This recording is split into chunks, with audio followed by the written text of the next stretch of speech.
8:31, empezamos nuestro... No, no son las 8:31, es mucho más tarde, pues son las 8:38. Es que bueno, vamos a confesar una situación doméstica que tenemos acá, pues. Lo que pasa es que a los computadores de nuestra universidad no se les puede modificar la hora, ¿no? Entonces tienen 6 minutos menos y a veces uno se confunde porque mira el reloj del computador de acá y no el otro. En fin. Vamos a empezar inmediatamente el panel. Harto que hablar. Saludamos a Montserrat Rolano como cada mañana. Buenos días, Monse. Muy buenos días. Nos alegra mucho saludar a la abogada y presidenta de la Fundación Nodo 21, Camila Miranda. Camila, bienvenida. Muchas gracias por estar acá. Muchas gracias, buen día, ¿qué tal? Y también nos alegra mucho atravesar el desierto virtualmente, por cierto, para saludar a la académica de la Universidad Católica del Norte, Francis Espinosa. Muchas gracias, Francis. Muy buenos días, Patricio, Montserrat, Camila, un placer de estar con Buen ustedes día. en este panel. Sí, muy buenos días, panel de mujeres. Y justamente queremos partir hablando de una mujer, probablemente una de las más importantes de la centroizquierda de nuestro país, que es la presidenta Bachelet, a propósito de los resultados de la última encuesta CADEM. Ha sido bastante comentado, más allá de algunos aumentos en aprobación del presidente, que en algunos casos bordean el margen de error, ¿no? Pero lo que sí llamó la atención es un resultado virtual entre una primera y segunda vuelta entre la presidenta Bachelet, Evelyn Matei, donde la expresidenta perdería, ¿no? Y también entre Bachelet y José Antonio Kast, donde ella ganaría por algo así como 5 o 6 puntos. Esto es una encuesta semanal, ya sabemos que las encuestas son muchas veces fotografías del momento, pero ha dado harto que hablar, ¿no? Hoy día viene en extante una entrevista bien interesante a Cristóbal Belolio, que él plantea que sería un desastre para la centroizquierda que Bachelet fuera nuevamente candidata, ¿no? La líder del sector, y plantea que este sector tiene un problema con el recambio y con los liderazgos, que en 20 años no ha tenido otro liderazgo importante más allá de la presidenta Bachelet, cosa que se podría poner en duda, ¿no? Porque el presidente Boric evidentemente es un liderazgo dentro del sector y le quedan varios años y décadas todavía en política. ¿Qué les parecen estos resultados y los análisis que se han dado posterior a esta encuesta? Francis. Sí, rápidamente. Bueno, efectivamente, digamos, uno tiende a cuestionar el concepto metodológico de la encuesta, ¿no? Las encuestas casi siempre constituyen, digamos, eso lo analizaba la Escuela de Frankfurt, una fotografía del momento y prácticamente un servilismo en la realidad del momento, lo cual podría ser peligroso, ¿no? Y eso además que si se suma que en general la gente encuestada es digamos, un número relativamente representativo y que las preguntas podrían estar, digamos, en cierto modo, no digo manipuladas, pero en cierto modo dirigidas hacia obtener ciertos resultados. Y finalmente, algo que también analizaba las escuelas estadounidenses era que la gente encuestada siempre trata de quedar bien con el encuestador. Entonces, hay una serie de variables, digamos, extrapolíticas, incluso logísticas y metodológicas que podrían cuestionar las encuestas. Eso es lo primero. Lo segundo, un poco la diferencia entre qué ocurre en este servilismo en la realidad a través de la encuesta y que uno percibe en la calle. Lo que uno percibe, por lo menos en la centroizquierda, es que la única forma de tener un próximo gobierno sería una figura tan trascendental como la expresidenta Bachelet, perdón. Y por otra parte, digamos, una cosa que también se cuestiona a la centroizquierda es, bueno, pero será más interesante para la expresidenta tal vez un cargo internacional como la Secretaría General de la ONU, en vez de estar, digamos, tal vez en las ligas menores acá en Chile, ¿no?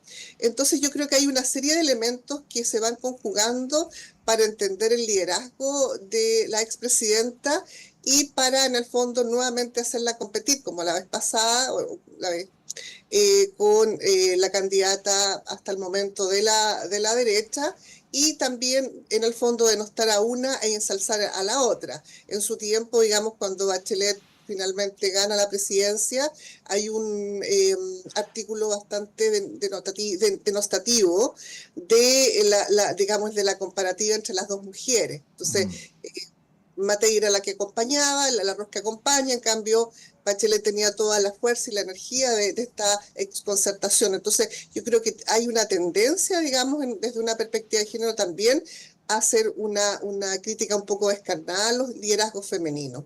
Yo tengo la impresión de que todavía es temprano para pensar en una candidatura tan definida de la expresidenta, pero me parece que es digamos, es una figura que está sonando, es una figura atractiva y es una figura que siento yo que la centroizquierda, digamos, la tiene como una carta bastante importante. Sí, bueno, compartir con Francis que esta encuesta es para mirarla con mucha lupa. De hecho, como decía Monse, lo interesante más bien es la reacción que produce, ¿ah? Cómo la menciona a Bachelet, remece el sistema político. Yo he escuchado más de alguna vez a gente del mundo progresista apuntar irónicamente a la derecha que cuando aparece Bachelet se ponen nerviosos, ¿no? Como si le tuvieran miedo o algo por el estilo. Lo del recambio efectivamente también es una cuestión que hay que mirar con lupa. Yo, además de lo que menciona Monza en relación a Boric, y que hay varios de su generación que hoy día son ministros y subsecretarios, mencionaría que la fatalidad en relación al expresidente Piñera es la que no nos permite preguntarnos hoy día si él hubiera estado disponible para una tercera postulación presidencial, porque todas las señales políticas, no sé Camila, Francis, si lo comparten, daban la impresión de que él no se estaba autodescartando, sino lo contrario, ¿no? Pero bueno, aparece el nombre de Bachelet y vuelve a instalar Camila la pregunta sobre que más allá de Boric, respecto a la sucesión, parece en el mundo progresista no haber nombres, ¿no? Y adicionalmente la pregunta que seguramente siempre les hacen a ustedes de cómo una persona respecto a la cual ustedes fueron, cuando fue presidenta la última vez, opositores y a veces descarnados, ¿no? Ahora parece representar el liderazgo político por excelencia del sector al que ustedes pertenecen, ¿no? Bueno, ahí te señalo ahí algunos elementos para que tú lo tomes por donde estimes. Sí, primero comparto con Francis que puede ser apresurado sacar conclusiones de esa encuesta. Lo que creo que no es apresurado es reconocer que es una figura del sector que tiene posibilidades presidenciales, no solamente por el escenario en el que estamos, sino porque ha sido presidenta antes. Y como tú decías, Patricio, yo creo que si Sebastián Piñera no hubiese tenido el desenlace que tuvo, probablemente estaría instalándose nuevamente como una candidatura, y creo que eso se expresa muy bien en que la mayoría de su sector hoy día asume ciertos liderazgos prioritarios para competir en municipal, es decir, había un plan, una visión de cómo reinstalar la visión que tenía quizás Sebastián Piñera en la derecha, considerando los movimientos que hemos visto que hoy día los tienen tensionados por la aparición de republicanos, pero también las crisis que tiene la UDI. Entonces, ahí comparto que probablemente el escenario sería distinto con su figura presente. Y en el caso del sector, yo creo que una de las grandes dilemas que experimenta sobre todo el Frente Amplio en esta conversación presidencial es que su carta más instalada es actualmente presidente de la República, y eso genera una dificultad en dos sentidos. La primera, de estar instalando otras figuras estando el presidente en ejercicio, y la segunda es que efectivamente no puede ir a reelección en este ciclo. Entonces, eso genera un dilema respecto de qué elementos durante este gobierno ha podido o no instalar, y que uno podría plantear que requieren continuidad o el ejercicio de un segundo mandato en esa misma dirección. Entonces, creo que ese es el primer dilema que enfrenta el Frente Amplio en términos de producir su propia figura presidencial. Ahora, yo tampoco soy tan fatalista con que no tenga figura. Si uno ve el escenario en el cual emerge Gabriel Boric como carta presidencial, además de, a mi parecer, ser el acumulado de 2 décadas de mucha activación social que lo llevan a ser la carta fuerte frente a José Antonio Kast.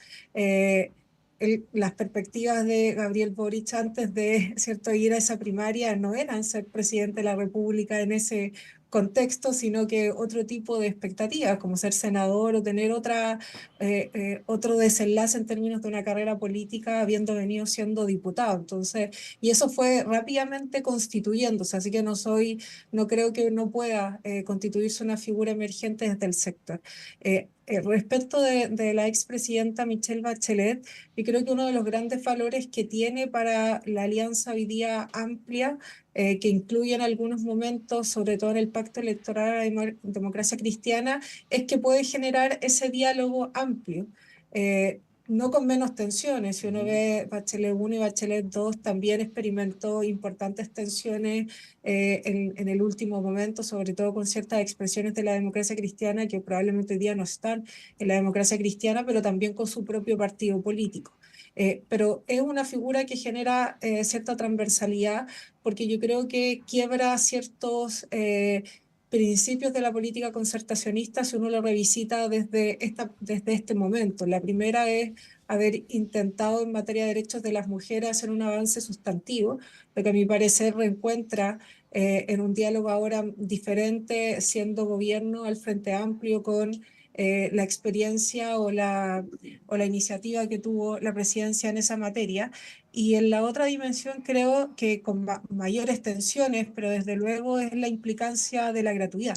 Que si bien, y tú mismo lo decías, nosotros fuimos sustantivamente críticos y creo que en ciertas dimensiones esa crítica se confirma, si uno considera que hoy día la gratuidad incluso financia instituciones de baja calidad, que era también un problema que nosotros poníamos sobre la mesa en ese momento, pero sin duda para generaciones ha sido un alivio y una forma de experimentar, a mi parecer, medio con una orientación diferente, pero la idea de derecho. O sea, tener derecho a educarse sin endeudarse. Entonces creo que hay un par de dimensiones que permiten un diálogo diferente visitado desde este momento. Yo creo que no se puede desconocer las diferencias que se tenían y muchas estaban vinculadas con las prioridades o la forma en que se llevó adelante las reformas educacionales, que fueron hartas durante sus mandatos, pero también reconocer que fue la única mandataria que inició un proceso de tratar de cambiar o alterar ciertos elementos que en educación veníamos heredando de la dictadura. Entonces creo que esa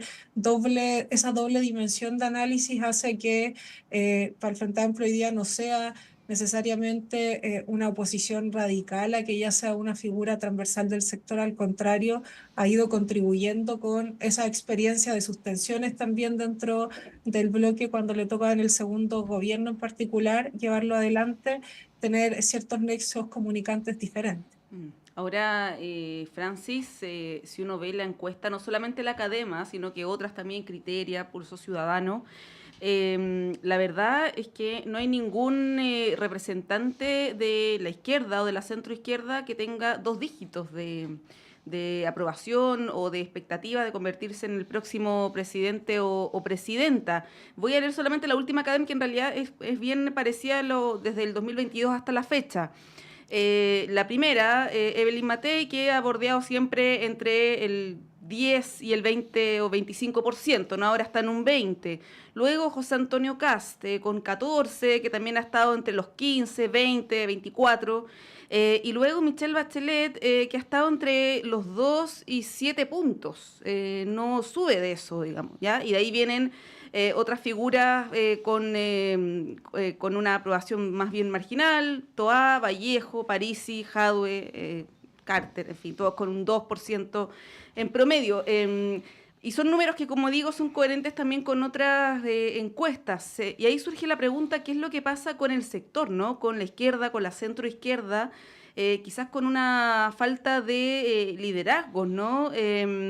Y te hago la pregunta, te la asumo, ¿no? A propósito también de lo que comentaba Patricio con el senador Gaón hace un ratito y lo que pasó en Europa.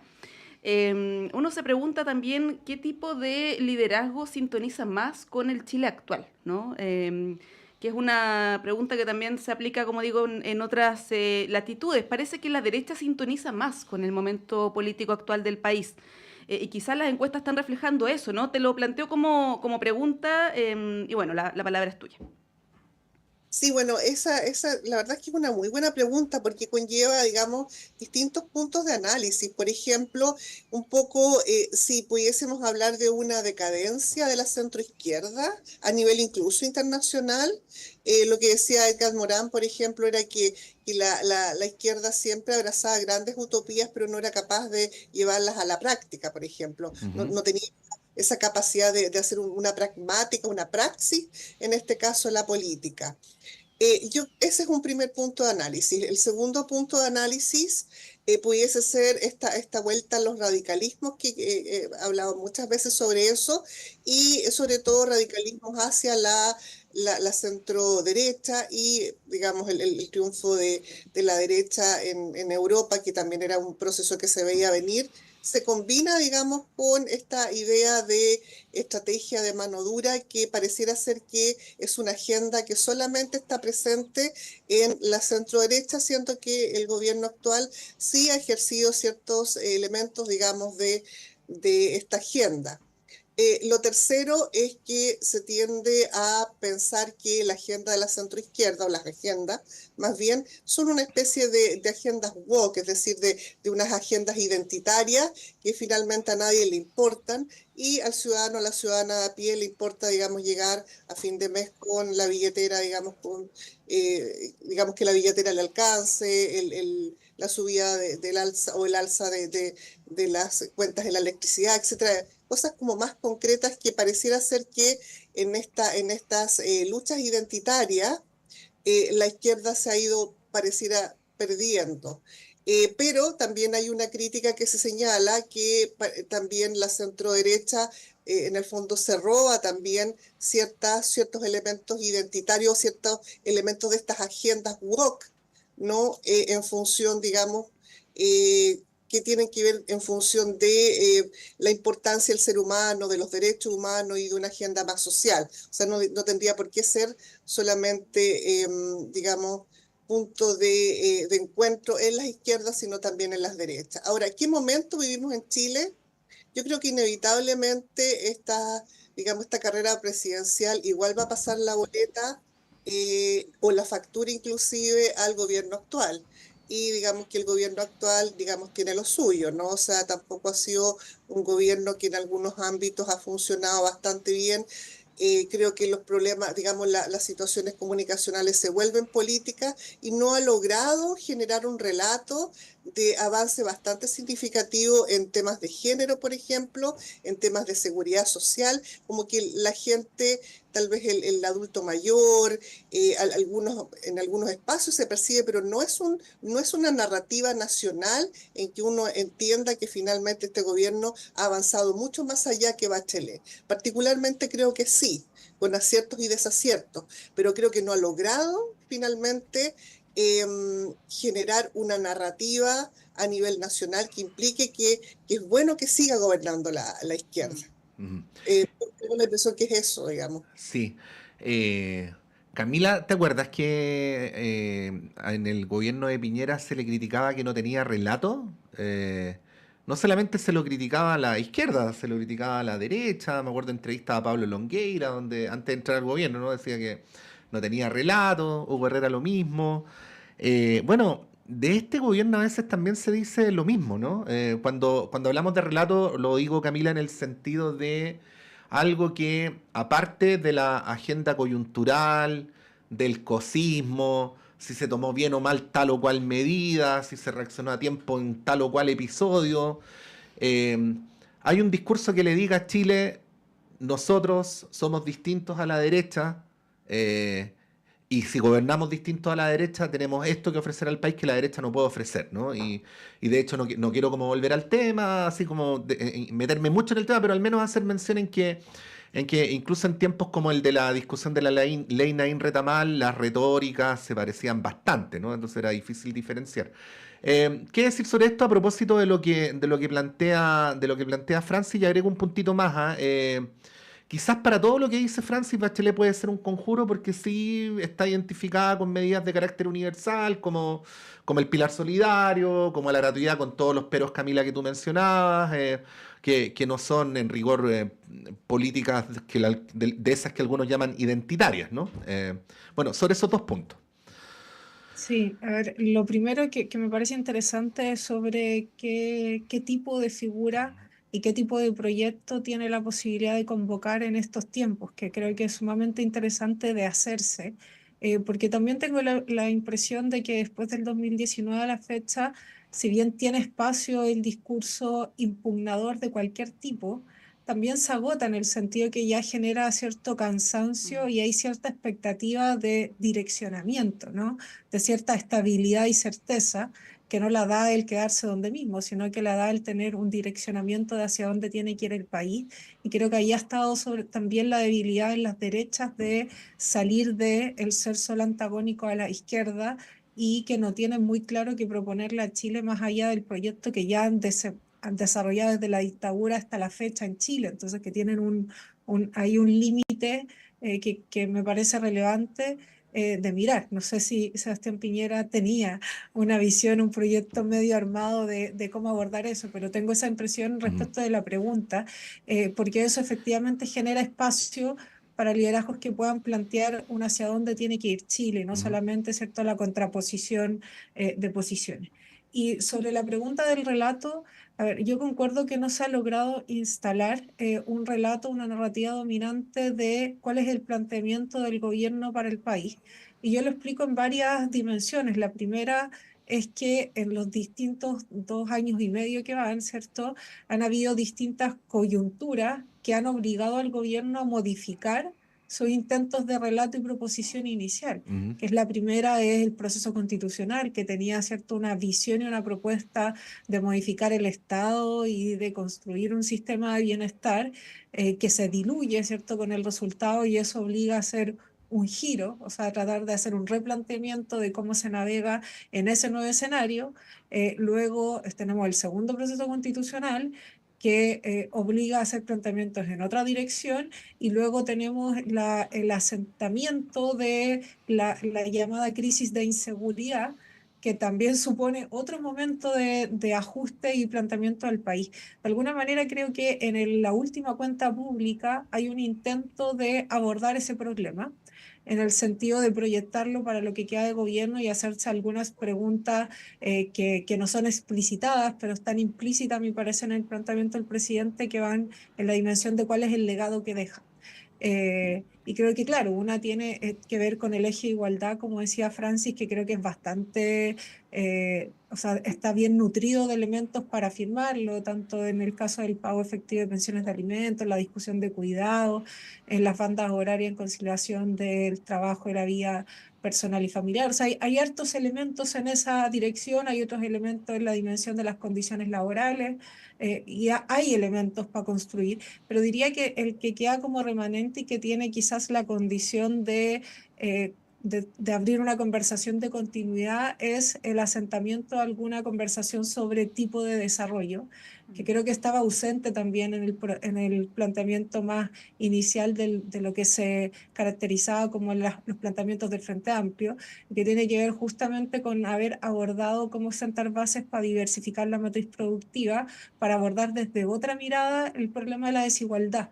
Y creo que eso todavía no está conjugado en una narrativa dominante de decir, tomamos áreas de desarrollo estratégico de Chile para llevar al país a otro punto. Es la pregunta por el qué desarrollo tener en Chile, pero creo que ahí hay ciertos ingredientes que permitirían instalar un relato que saca a Chile del momento de una mirada más de estancamiento o de agotamiento también, ¿cierto? Por todo el contexto que hemos vivido en el último año y que lo lleva a una perspectiva de futuro que creo que es lo que hace harta falta, ujú. y que no solamente entonces la articulación del gobierno o del oficialismo en una clave de que no avance la ultraderecha, porque yo creo que ya hubo, ¿cierto?, ese tipo de contienda en Kast-Boric y de alguna forma se podría replicar, pero también se agota que la única dicotomía sea, ¿cierto?, que no avance quienes están en una disposición de retrotraer derechos y más bien quien logra plantear para dónde tiene que ir Chile. Creo que ahí abrió una puerta de oportunidad que creo que debería poder consolidar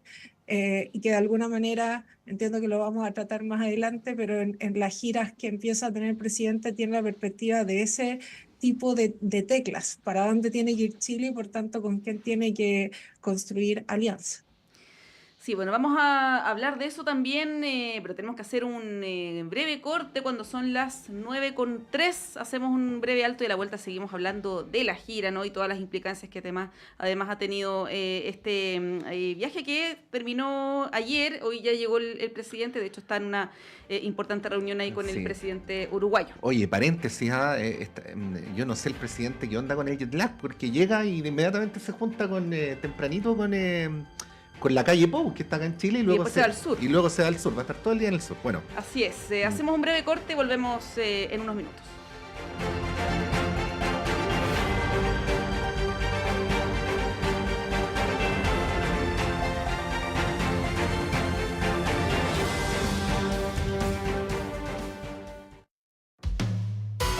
Conciencias y Educación, un programa de la Facultad de Ciencias de la Universidad de Chile dedicado a mostrar el estado de la ciencia de frontera y analizar las políticas educacionales y contenidos programáticos sobre educación científica y educación ambiental.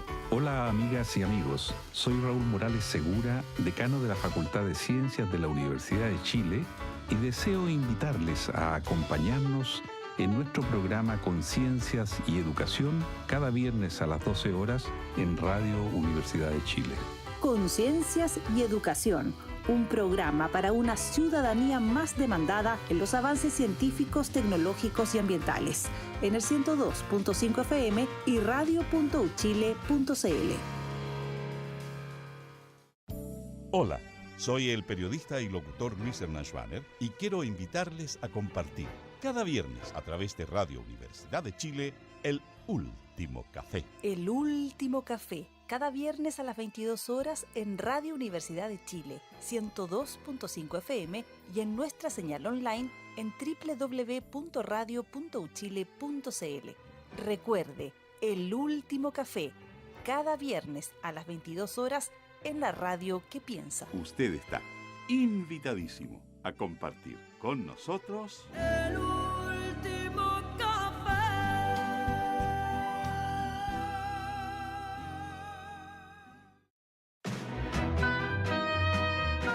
Del papel a tus oídos, historias de tu puño y letra llegan cada sábado a las 19:30 horas a La Fábrica de Cuentos, aquí en Radio Universidad de Chile. Envía tu cuento, relato o historia inédita a lafabricadecuentos2024@gmail.com. Los seleccionados cobrarán vida en formato audiocuento. Escúchalos cada sábado a las 19:30 horas en el 102.5 FM. La Fábrica de Cuentos, historias escritas por ti, del papel a tus oídos. Este programa es financiado por el Fondo del Libro y la Lectura Convocatoria 2024.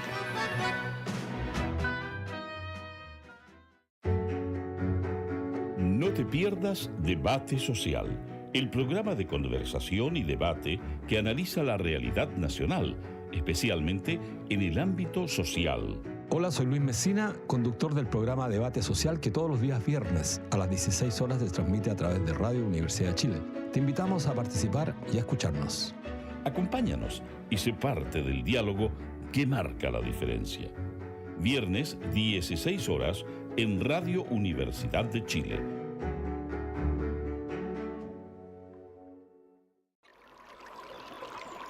Aguas Trayén o Cascada en Mapudungún es la mejor agua purificada con tecnología de última generación.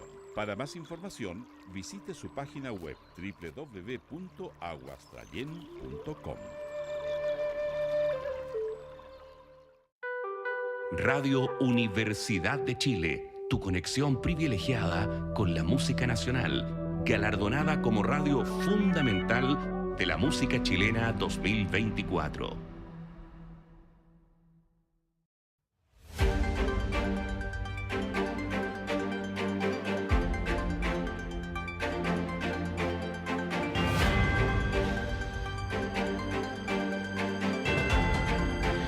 Son las 9:07. Estamos a esta hora de la mañana con Camila Miranda, con Francis Espinosa, con Montserrat Rolano, analizando nuestra coyuntura nacional, internacional y también esa zona intermedia llamada las relaciones exteriores. No vamos a abordar todos los temas, Francis, Camila, porque a las 7:40 conversamos con el diputado Tomás de Rementería de la Comisión de Relaciones Exteriores sobre todos los puntos de la gira. Y a las 8 hablamos con el senador Sergio Gaona de la UDI, presidente de la Comisión de Medio Ambiente, sobre todos los aspectos medioambientales de la gira. Así es que ambos que estuvieron en la delegación. Que ambos estuvieron en la delegación, ¿no? Entonces, para evitar redundar, simplemente les quiero preguntar o les queremos preguntar sobre un tema que es de relaciones exteriores, pero que apareció durante la gira, que es el tema del embajador Velasco en España y estos nuevos dichos. Hemos dicho acá que en comparación con los grandes temas nacionales, un nuevo desliz del embajador Velasco no es un asunto de extrema relevancia, así que también lo situamos en el lugar que corresponde. Pero al menos nos plantea dos preguntas, Camila, Francis. Uno tiene que ver con el tema de los nombramientos en embajadas estratégicas por parte del presidente de la República. En el caso del embajador de Chile en España, y más allá de que a lo mejor se puede argumentar de que hay un cierto sector de la prensa que le tiene tirria, no es el primero, ni el segundo, ni el tercer desliz diplomático que comete.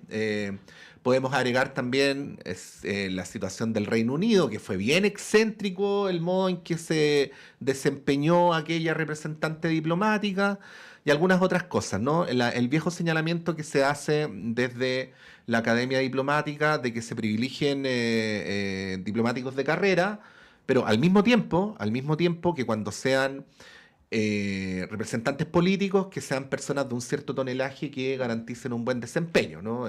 Por ejemplo, transversalmente se le reconoció como una embajadora política de buen desempeño a Bárbara Figueroa en Argentina, ¿no? Bueno, eso por un lado, ¿no? Y por el otro lado, esta aparente falta de autocrítica del embajador que tensiona las cosas con la derecha. Hay algunos que dicen que es él mismo el que debería dar un paso al costado para liberar al presidente del tema. En todo caso, se estima que hoy se podría tomar una decisión al respecto. Bueno, quería preguntarles cómo lo ven. Camila. Sí, a ver, primero parece estar instalado que mientras menos uno sepa de un embajador o embajadora, mejor lo está haciendo, ¿cierto? Que uno se podría preguntar, ¿está Beatriz Sánchez en México? No hemos tenido ni una noticia de México u otros representantes, ¿cierto?, en otros países de los cuales uno no tiene noticia, como pasaba cuando tú lo decías con Bárbara Figueroa en Argentina. Parece ser un principio que ayuda, ¿cierto?, a asentar que ahí se está haciendo el trabajo efectivo de diplomacia que requiere un cargo de ese estilo. Yo creo que aquí hay que hacer dos tipos de análisis. Uno tiene que ver justamente con ese estándar, y en ese estándar uno diría que Velasco en realidad ha sido un centro de conversación cuyo contenido no ha sido qué es lo que está haciendo como embajador para beneficiar a Chile en términos de sus relaciones con España. Y la otra justamente esa de contenido, que creo que es parte del análisis que debería estar haciendo la Cancillería, es que qué cosas ha logrado concretar en su cargo de embajador, que creo que es una cosa importante para el país. Entonces, hay una de esta puesta en escena del embajador, y hay otra que tiene que ser el análisis ya más concreto de qué ha logrado hacer, que yo espero que sea un juicio que se haga bastante calibrado, porque esa es su función central. Y me vuelvo a la primera, porque es la que genera cierto mayor controversia, que nos tiene conversando sobre ella. Una es un debate largo respecto de la diplomacia y en tensión con la política sobre los porcentajes para definir cargos de confianza a nivel de las embajadas, porcentaje que con los años se ha ido achicando en términos de dejar menos espacio para la confianza política en términos de la embajada y tener un porcentaje más alto de embajadores y embajadoras que siguen una carrera diplomática propiamente tal.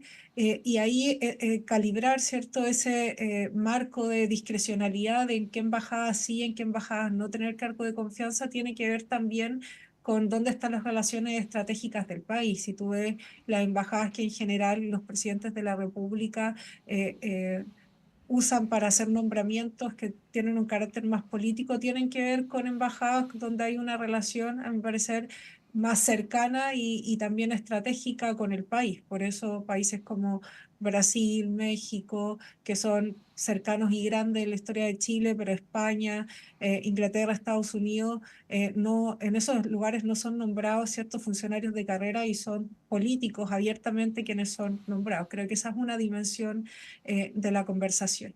Y la otra a nivel más comunicacional. Yo creo que efectivamente...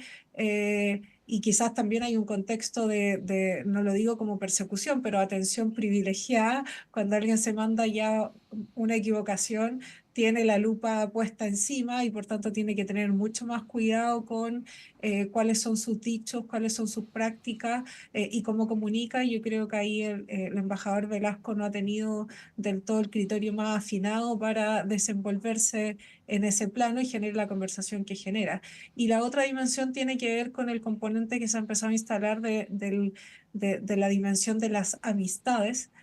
Primero yo diría que en materia de política siempre hay vínculos de cercanía que son los que permiten afianzar que haya confianza, sobre todo en los espacios que son de confianza política, y justamente por eso ponía el punto de qué porcentaje tiene que ver con confianza política y planteamientos estratégicos de un gobierno para designar a alguien y cuánto tiene que tener que ver con cierta formación o capacidad para ejercer el cargo. Yo creo que aquí por eso hay que hacer el juicio combinado, no hay que dejar de descontar que tengan una cercanía y una confianza con el presidente, eso es una evidencia, pero creo que el juicio tiene que estar más vinculado en la capacidad o la efectividad que ha tenido su papel de diplomático para llevar adelante las relaciones entre Chile y España. Y si sus dichos han sido elementos de afectación en ese ámbito, yo creo que en la Cancillería y el presidente tienen la cancha abierta, ¿cierto?, para tomar las decisiones que deban tomar. Sí, bien breve, Monse, disculpa.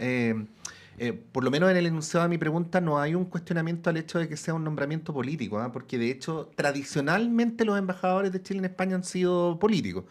Yo estaba mirando aquí la lista bien breve como para aportar al debate nomás. Si uno se va bien atrás, por ejemplo, expresidentes de la República como Emiliano Figueroa fueron embajadores en España. Y en el tiempo más reciente, bueno, está Mariano Fernández, está Gonzalo Marner, está Osvaldo Puccio, está Sergio Romero, que fue presidente del Senado, Juan Gabriel Valdés. Entonces, probablemente aquí el cuestionamiento es más bien a la persona, la trayectoria, el desempeño, en fin, más que así es o no dirigente político, ¿no? Sí, y ahí, Francis, surge la pregunta por el criterio en la toma de decisiones, ¿no? Primero, después de estos traspiés, podríamos decir, del embajador Velasco que hubo el año pasado, si no me equivoco, porque hubo como, bueno, hubo una seguidilla, digamos, fotografías, declaraciones. ¿Por qué no se tomó una decisión respecto de él, ¿no? Y ahí, bueno, surge la pregunta si tiene que ver con el vínculo de amistad con el presidente más allá del criterio político y el criterio de las designaciones, porque estamos hablando ahora de Javier Velasco, pero el año pasado hablábamos de Susana Herrera, ¿no? Embajadora en el Reino Unido, que salió de una manera bastante bochornosa, la verdad, y hablando de una especie de cercanía con el rey Carlos, en fin. ¿Para qué recordar más de ese episodio bien triste, la verdad? Pero claro, surge la pregunta, Francis, sobre el criterio en la toma de estas decisiones, porque claro, nadie cuestiona que puedan existir vínculos de cercanía, pero claro, cuando se cometen errores, ahí hay que tomar una decisión. Y lo otro, el tema de los embajadas como premios de consuelo, que yo creo que también, más allá de que sea en países que no son tan relevantes para su relación con nuestro país, también es una práctica que yo creo que se debiera revisar, ¿no? Candidatos que pierden o ministros que salen del gabinete y que no hay un vínculo, digamos, de cercanía con el presidente necesariamente, pero que, bueno, terminan en embajadas como premios de consuelo. ¿Cómo observas esa situación? Sí, yo tengo la impresión de que esto, digamos, se arrastra ya hace mucho tiempo, ¿no? O sea, recuerdo una noticia más bien una información que se dio en la revista hace tiempo, en la revista ¿Qué pasa? Seguramente el segundo periodo de Bachelet, que digamos que se hablaba de la Cancillería en crisis, ¿no? Y de la Cancillería en crisis en términos, digamos, económicos, ¿no? De financiamiento, pero también en el fondo de qué manera la carrera diplomática se ha ido profesionalizando, ¿no? Después, el segundo gobierno de Sebastián Piñera, si mal no lo recuerdo, con la designación de su hermano en Argentina, genera un debate ya de nepotismo, que me parece Sí. que es un debate que ya la ciudadanía en el fondo, digamos, va planteando un hastío frente a estos círculos cercanos que siempre finalmente salen beneficiados. Y tal vez lo tercero que me parece que es importante de análisis es, bueno, ¿qué rol hoy en día cumplen las embajadas? Y en el fondo, si pudiésemos decir que esta alta diplomacia, que es la diplomacia cumbre con mandatarios, mandatarias, digamos, se condice con esta diplomacia de viaje que inauguró Henry Kissinger, ¿no? En los gobiernos de Nixon, y, y posteriormente a Nixon, ¿no? Si realmente, digamos, las embajadas no se transforman más bien como en espacios privados de negocios, en algo un poco distinto de la concepción de que se tenía en el fondo digamos, de su rol como información conjunta, imagen, etcétera. Tengo la impresión de que, digamos, eso también pudiese ser cuestionable, es decir, el rol en este caso de las embajadas y de qué manera efectivamente, no solamente en Chile, porque dice, bueno, el presidente Boric lleva la política exterior en todo el mundo, el primer mandatario lleva la política exterior, a pesar de que la logística en el fondo la lleva en este caso la Cancillería y posiblemente las embajadas y los consulados. Pero, digamos, lo importante es de qué manera finalmente se entiende la política exterior chilena o el sueño de política exterior que tenemos, que nunca ha sido bastante claro, lo fue relativamente claro en el gobierno de Piñera, de las cuerdas paralelas, pero en definitiva, ¿qué es lo que queremos como política exterior? ¿Cómo entendemos, digamos, las relaciones internacionales en un mundo tan complejo como el actual? Y de esa manera deberíamos ir determinando en este caso los liderazgos que van a estar en las embajadas y en embajadas clave.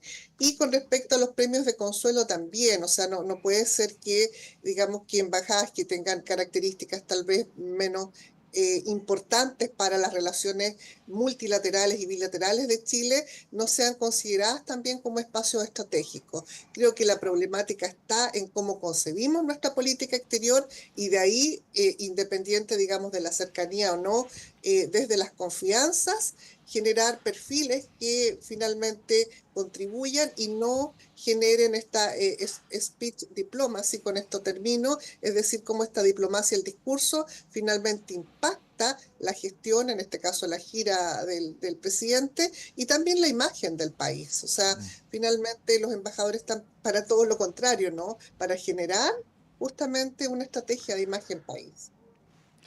Bueno, las quiero llevar a otro tema, nada que ver, que tiene que ver estrictamente con la política nacional. Me refiero a las pensiones, pero más allá del proyecto que se tramita con un lento avance ahí en el Senado, sino que a distintas iniciativas que han surgido en paralelo justamente ante este nulo avance de la propuesta del gobierno. Ayer hubo una iniciativa que no tuvo mucha repercusión a nivel público, mediático, pero me parece interesante para comentar, ¿no? Que tiene que ver con una coordinación entre alcaldes, todos oficialistas, ¿no? De distintas comunas, y parlamentarios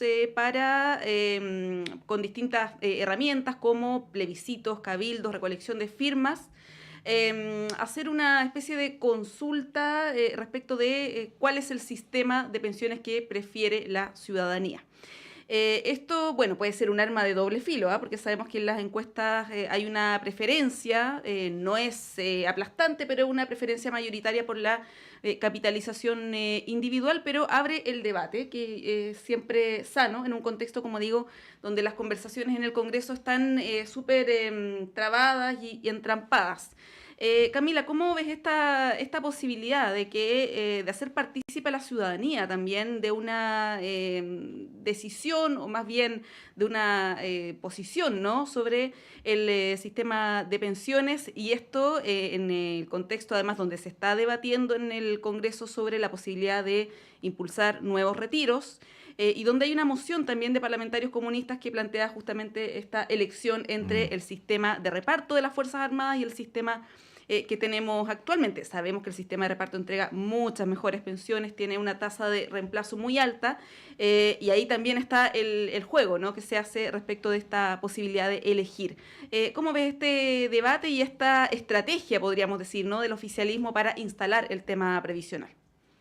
A ver, yo creo que hay dos dimensiones de esa estrategia. La primera tiene que ver con reconocer la dificultad para sacar adelante una reforma previsional en el cuadro de oposición que se tiene y con la escasa posibilidad de construir una mayoría parlamentaria, básicamente para que avance una reforma que cumpla los objetivos que se puso el gobierno, porque reformas previsionales pueden existir. El punto es si logran cumplir los objetivos, no solo que se pone una fuerza política, sino que de las expectativas que tiene la ciudadanía de una reforma, sobre todo cuando se lleva discutiendo tantos años. Sería bastante lamentable y frustrante, yo creo, que se logre una reforma previsional que no logra hacer ninguna modificación tan sustantiva en las pensiones. Entonces creo que hay una dimensión en esa clave y de devolverle cierta capacidad deliberativa a la ciudadanía, que es de alguna forma también confesar una imposibilidad en la política, considerando que la discusión sobre no más AFP efectivamente tuvo un impulso grande en la misma ciudadanía antes que en la política, que luego fue construyendo sus propuestas para reemplazar el sistema. Entonces creo que ahí hay una dimensión estratégica de conexión, pero me interesa conectar esa con la segunda dimensión, que es volver a discutir el papel de la libertad, que ha estado muy atravesado en el debate previsional, desde la idea de con mi plata no, es decir, que el Estado no use mis recursos desde ese encuadre que tomó fuerza tras los retiros en el segundo proceso constitucional y en adelante ha sido una tónica de la conversación, a la idea de dónde en realidad está la conversación de la libertad, si tiene que ver con cómo distribuye un porcentaje dentro de 16 puntos o en la posibilidad de poder elegir entre sistemas, que es lo que abre como discusión este planteamiento de que las personas puedan elegir moverse al sistema de la Fuerza Armada y de Carabineros, que si uno lo mira en perspectiva probablemente quebraría ese sistema porque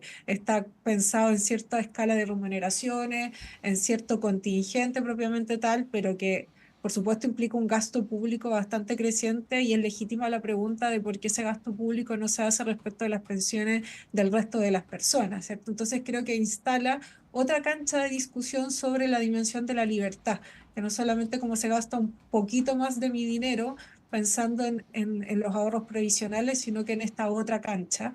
Y creo que genera un tensionamiento y antagonismo que puede ser virtuoso respecto de la derecha, que no ha tenido ni una ápice de apertura, no solo a si están de acuerdo o no con la solidaridad, porque no lo están y por tanto se oponen a un sistema de reparto, sino que no han logrado dibujar un mecanismo que permita mejorar las pensiones hoy día. Entonces, toda la conversación es cómo se alteran ciertas condiciones del sistema actual para que en algún momento suban, pero no aborda el otro problema. Entonces, creo que esas dos canchas son interesantes en esa clave. Sí le agrego una tercera, le pone una dificultad adicional al gobierno porque cambia la estrategia, ¿cierto? Y hay un debate probablemente abierto de la pertinencia o no de esto, mientras se hace un intento en el Senado de construir ciertos acuerdos en el diseño inicial de la reforma previsional que se tiene.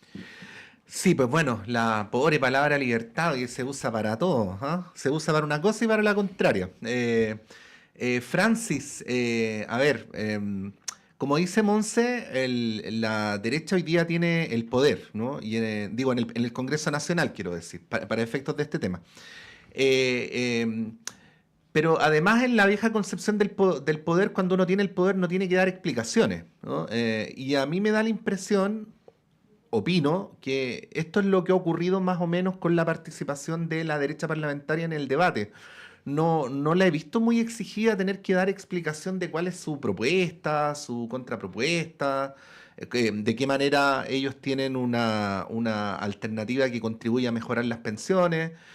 Más bien han sido argumentos de carácter retórico en función del atrincheramiento, ¿no? En el 6-0. De alguna manera el propósito político de esto es abrir la discusión, ¿no? ¿Cómo lo ves? Sí, bueno, digamos, un poco antes de responder la pregunta, Patricio, quisiera señalar que en general una digamos, de las características de este gobierno es que ha ido motivando expresiones democráticas mucho más allá de una democracia participativa. O sea, he visto yo que las gestiones o los balances de las gestiones de los ministerios han sido en estos espacios, digamos, de participación democrática. Perdón, y a mí me parece que es algo interesante. Ahora, lo que pudiese cuestionar la derecha es, bueno, pero la gente, digamos, estaría capacitada para determinar, para analizar, para estudiar, para opinar sobre qué modelo, sistema de pensiones tenemos, que en el fondo es una discusión largamente que sea en teoría política, ¿no? O sea, es decir, digamos, por algo se eligen, en este caso, expertos o por algo elegimos a alguien que en el fondo no nos gobierne, ¿no? Entonces yo creo que habría por una parte, un sesgo de esas características, es decir, podría ser que las expresiones democráticas o de votación de la ciudadanía o de opinión de la ciudadanía fuesen expresiones que no tengan validez en una derecha que está, digamos, obtusamente centrada en un modelo. En realidad tienen un chip del modelo neoliberal y es difícil, digamos, que puedan sacarse, digamos, ese chip o esas gafas como los caballos y puedan entender que en realidad lo social no es, digamos, va más allá de generar siempre beneficio para ciertas élites económicas que también gobiernan el país. Entonces, yo tengo la impresión de que es complejo que la derecha entienda, en primer lugar, que un proceso democrático de estas características vaya a contribuir al debate, y en segundo lugar, tal vez la derecha no se siente, digamos, esta derecha patronal no se siente obligada a dar ningún tipo de explicación porque finalmente, un poco como la visión de Milei, finalmente ellos son el Estado y el Estado sabe lo que tiene que hacer, ¿no? Entonces yo tengo la impresión de que no está el horno para bollos, en términos de que la gente sí quiere mayor democracia participativa, sobre todo en temas que tienen que ver con afectaciones hacia uno mismo. Entonces, sí, la gente quiere participar de las discusiones país con respecto, por lo menos, a cómo nos vamos a pensionar. Creo que eso la derecha no lo ve porque hay una visión patronal, bien lo decía Patricio, y difícilmente se vayan a mover de ese espacio. Sí, es interesante la jugada del oficialismo. Vamos a ver cómo resulta, cómo se hace, ¿no? Y cuáles son los resultados, digamos. Pero, de alguna manera, intenta dar vuelta el argumento de la derecha, que es, nosotros queremos que ese 6% se vaya a las cuentas individuales porque es lo que la mayoría del país quiere, ¿no? Si es que hubiera un espacio participativo legítimo, ¿no? Que planteara lo contrario, o que matizara esa posición tan tajante que ha planteado la derecha, sería interesante como argumento, ¿no? para el debate previsional. Vamos a ver cómo evoluciona, por lo menos a nivel comunicacional, ¿no? Porque en el Congreso no se ve tampoco mucho avance. Se espera que a principios de julio se vote este proyecto que está desde enero ahí en la Comisión de Trabajo. Montserrat, solo un punto. Sí, Yo creo Camila. que tiene harta relevancia que él logra instalar el tipo de pregunta, porque el tipo de pregunta que han tenido la capacidad de instalar, sobre todo la AFP, a través de su instrumento, te llevan a responder, por supuesto, que si está entre que alguien use mis fondos o los use yo, los quiero usar yo. Entonces genera un encuadre donde la respuesta es bastante clara. Creo que aquí la oportunidad que tiene quizá el oficialismo es tratar de instalar una pregunta que permita que la respuesta solidifique otra salida. Por eso me parece interesante esa dimensión de poder elegir de otro sistema que existe. Me gustaría tener ese y te afianza cierto otro tipo de camino que podría ser tener reparto, solidaridad, una reforma. Pero creo que lo que está en juego es que él logra construir una pregunta cuya respuesta permita afianzar otro camino para un diseño de reforma previsional. Sí, porque igual es extraño que la mayoría de la población esté de acuerdo con un mecanismo que entrega pensiones miserables a la mayoría de la gente. Entonces, o sea, visto Así desde es. afuera es una extrañeza, ¿no? Algo no calza ahí. ¿Qué es lo que no calza? Eso es lo que falta por dilucidar. Camila Miranda, muchas gracias, que tengas un buen día. Igualmente, muchas gracias a ustedes. Francis Espinosa, muchas gracias, que tengas un buen día también. Muchas gracias, hasta luego. Y con Monse nos vamos a un breve alto, pero a la vuelta está Claudio Medrano con ustedes con una muy interesante entrevista para contarles de las muchas y muy entretenidas cosas que están ocurriendo en nuestra sala máster. Vamos y volvemos.